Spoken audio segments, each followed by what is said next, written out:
আমি যদি অসুখে থাকি তাতে আমার কোনো সমস্যা নাই,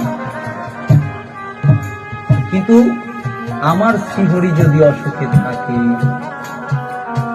তাহলে আমি ভালো থাকতে পারি না। এই জন্য ওই মা বলেছে যে আমি ঠাকুরের কাছে একটাই চেয়েছি, সেটা হচ্ছে ঠাকুর তুমি যেন ভালো থাকো।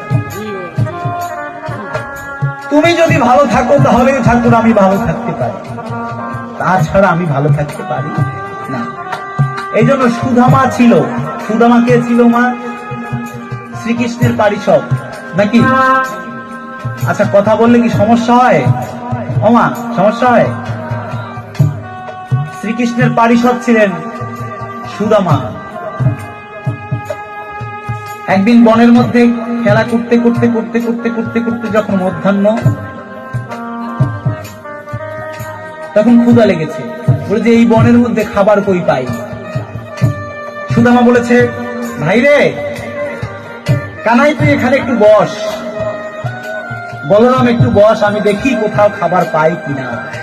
ধরিব বনের মধ্যে খুঁজতে খুঁজতে খুঁজতে খুঁজতে খুঁজতে খুঁজতে দেখে যে একটা ফল গাছ, একটা গাছে ফল হয়েছে। মা আমার দিকে লক্ষ্য করতে হবে সবার।